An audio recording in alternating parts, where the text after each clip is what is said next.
On the one hand, we've had all these interesting, films come out just this year. Chloe Zhao with Hamnet, Lynn Ramsey with Die My Love, Kristen Stewart with The Chronology of Water. But on the other hand, there's only 8% of films that were made by women. Mm-hmm. And that's a 7-year low. Oh, no. Because nobody cares. What do you think that says?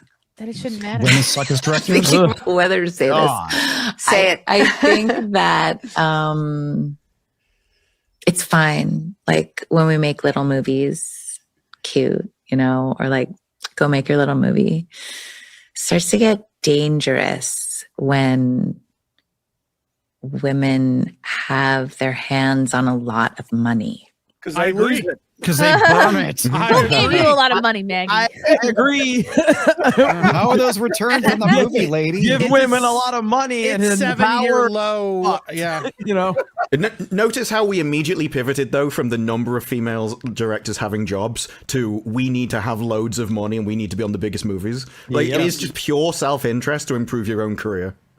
She mentioned Chloe Zhao earlier. How'd she do with the Eternals? Not very well. Not very well. Well, that's is that her fault or Marvel's fault? What about Nia DaCosta? Nia DaCosta, who did Marvels and then the fucking Bone Temple that absolutely nobody watched.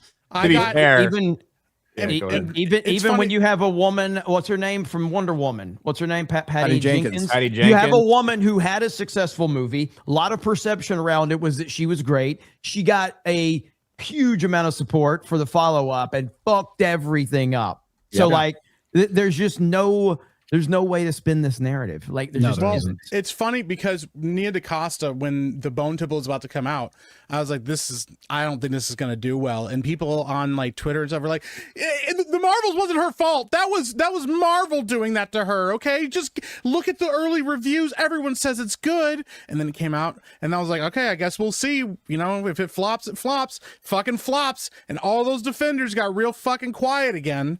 Also, though, if the failure isn't her fault, then what does it matter if you've got a female director? Can you guys if she's not there doing a job, why does it matter? Female director who hasn't made a speech like this? I don't know if she has or not, but Catherine Bigelow. I was going to say, I don't know. She's one of the best of the female directors. What were you going to say, Ryan? Yeah. I was going to say Catherine Bigelow, Hurt Locker. Yeah. But again, just because I don't know, she said it doesn't mean she hasn't necessarily. Yeah. But also at the same time, only 8% of the movies are made by women, so I don't see too many of them. Disproportionately, 8% of the women make 60% of the flops. When it comes to me, I will say I didn't see Bone Temple, and I had no intention to, because 28 years later was fucking awful. So I don't know how many people also felt like me that actually got excited for 28 years later and then had no interest showing up 6 months later for Bone Temple, regardless of how many people said it was good. Yeah, I'm in that boat. Yeah. So, and now they're not going to do the third one. Oh, really? What happened? I don't know. Well, the interviewer here listed 3 movies. I hadn't heard of any one. Yeah, I haven't heard any of them either. No, but she's saying people need to give us more money. Nobody is stopping women directors from making their own independent films. Get your own fucking money. And that's the problem. Right. You talk about women as a group when you should be talking about individual directors. It comes down to just like, do you have a standout woman doing good work? Not like, we need to make DEI-ify this even more.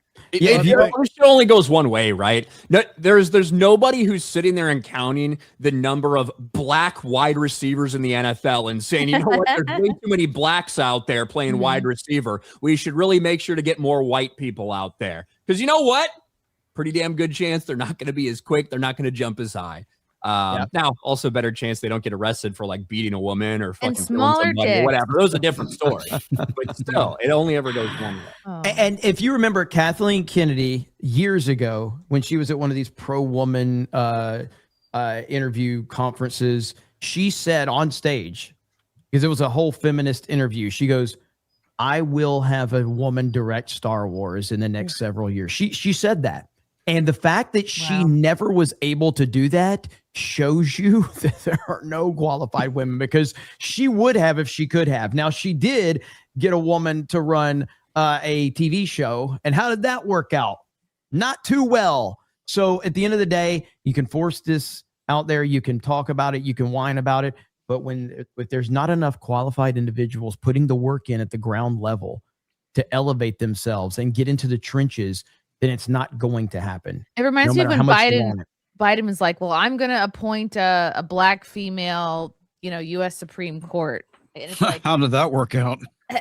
instead of like, oh, we'll just appoint whoever's most qualified. But, they get points from their group when they make it about the identity. They do. And then when you have like a Hollywood feminist simpleton like Nepo baby Maggie Gyllenhaal, whose dad and mom worked in the industry, whose brother is famous, nobody would have given some random woman $90 million to make this movie. So she has now set female directors back decades in Hollywood. So congratulations. But she has more to say. She has more to say. What made her become a director, by the way. So there is actually somebody. Her face, we all know. Yes, we can all. There is one person to blame for the bride, and it's not Maggie Gyllenhaal.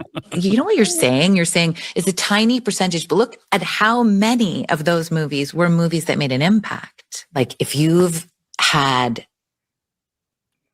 your mouth shut for so long, almost like a geyser, like having your hand on something. Well, when it bursts, it's going to come out really powerfully. Sounds like when I jerk off. And I wonder, and then you put it into a paper towel and throw it away. Yeah, like been there, done that. So I can guarantee you, Maggie Gyllenhaal was and not that's the person face I you was have when following. you finish it. Right there. It's bursting. Jeremy's busting up face. And then get out. I don't even know what our argument is, though, because it's like, do you know that I won't shut up? It's like, yeah, but that doesn't mean that what you're saying is of any use or relevant, for that matter. This will be in the thumbnail on Nerdrotic Daily right here. So, But it's also not true. This whole like feminist victim narrative of women have been muzzled for years and stuff like that. Yeah, it's nonsense. It's just okay. I will say one thing about this. It's gonna bring like an unstoppable response, maybe especially from women. I will say, and I don't know if I've said this out loud before.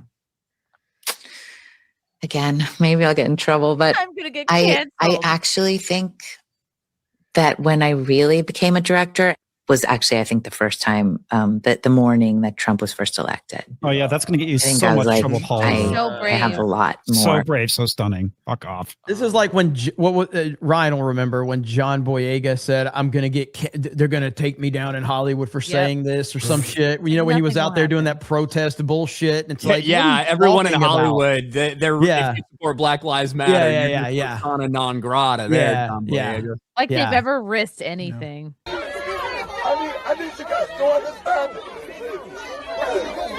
I need you to understand how painful this is. I need you to understand how painful it is to be reminded every day that your race means nothing. And that isn't the case anymore. That is never the case anymore. We are going to try today. We are a physical representation of our support for George Floyd. I thought Jeremy was going to sympathize with her as it inspired his streaming career. That didn't happen until a few years later. So I didn't get motivated to do that until like 2017. So the bride is Trump's fault. Okay, that's it. Yeah. I mean, look, bottom line is, can we all appreciate that Christopher Nolan did her wrong, man? Because putting her in that role of "You Are Beautiful" has followed her forever. My goodness. I don't care how crazy Tom Cruise was. I don't care if he was jumping on couches. I don't care if he was body slamming Katie Holmes. You make that happen instead of bringing Maggie Gyllenhaal into that. Because now, like, she's ugly, all right? But no matter what, whenever I see her, and I feel like when the majority of people see her, they're like, we put emphasis on how ugly she is because of that scene. Well, hello, beautiful. And you are beautiful. Like, I can't forget about And it. She's only 48. Really? Holy crap! Yeah. Really? Jesus. Yeah, she's Wow. a hard 48. That just got worse. That Holy is shit. hard. The wall has hit her. Wow. Undefeated. She deserves all the backlash she's getting. I'm glad that this has happened. I agree with Gary. I don't think she's really set women directors back, though. Like, women directors have set women back. Like, it's just like she sets herself back. Yeah, like if this would have been successful, This doesn't elevate. There's no other women this is going to elevate. Right. They're all still dog shit. And so the fact that she got a massive budget, you have one of the greatest actors in the world. Who else was in this movie, by the way? So this the girl in it's supposed to be an Oscar favorite, right? For something. I've heard that the For girl, Hamnet. yeah, I heard she's an Oscar favorite as well. So you've got a hell of a cast of people here. You've got a massive budget. You've got all the support from the mainstream media and the Hollywood infrastructure, and it's done nothing but flop miserably. And also, Maggie wrote it, she directed it, she's been on numerous interviews going, no one held her back, this is her vision, it's her mind, this is how she thinks, it's everything to do with her. So she cannot disown this one and blame somebody else. It's all on her shoulders. My favorite thing about the weekend stat, though, is that Melania had a similar opening weekend, and it had half the budget. So all the comments about Trump got beaten by Trump's wife. Good. Melania deserves it. Good Lord. Well over $100 million flop right here. What was the weekend total for the worldwide? 13 million. It's only up to 15 million now. Cost 90 million. No, it is dangerous when women get their hands before on a this lot of came out. money. Yeah, It really is. right now it's about 147 I think million this in the red. is the silver lining here is nobody's going to give her that much money ever again. Oh No. Oof. No. But and the thing is, if you want, like you said, if you want to brag, talk about how this is your complete vision and you got all this control and all of this money, awesome. Now everybody knows that you suck as a director. Pretty And much. it is definitive. Okay. Yeah, and if you go back, because like I said, I did have some interest in this when I saw Bale was the lead or one of the leads. And watching all of the promotional stuff, there was a level of arrogance to her when talking about this. She felt like this was going to be something like, and it's that Hollywood bubble that has been created around him, or around them, all of them. And so you have this huge budget, you have a really good cast, and you have the media just, just falling over themselves, praising her. Yes. And so she had a lot of confidence that this is going to be huge. And now I think there was I know Stephanie had posted something on Twitter. I guess she's starting to lean into the misogynist now. And the reality is, I don't have the exact number in front of me, but I'm pretty sure, and Odin or Ryan can clarify this, I'm pretty sure that it was 53% male audience with the opening weekend demographics. Wow. Yep. So the fact is more men showed up to this movie than women. And yet it's misogynists that are holding her down. Same song and dance that women we've seen typically every aren't time. interested in these types of movies. And when I initially heard about it being set in the 1930s and being kind of like a Bonnie and Clyde story, I was like, hey, this sounds kind of interesting. I didn't hear about the feminist aspect till much, much later. But yeah, this is typically a movie that women won't show up for, which is why you see predominantly men showing up. Yep. I think they'd told about Barbie and they thought they could do that, and for some reason wanted to mix it with Joker 2, which is the weirdest combination of all time. You can understand why women want to go to Barbie and be sort of in pink dresses and go around and everything's nice and cute, but then to mix, do they really want to project themselves as essentially a hideous necromantic monster that goes around killing people as puking up black bile? That looks like you just blew a squid.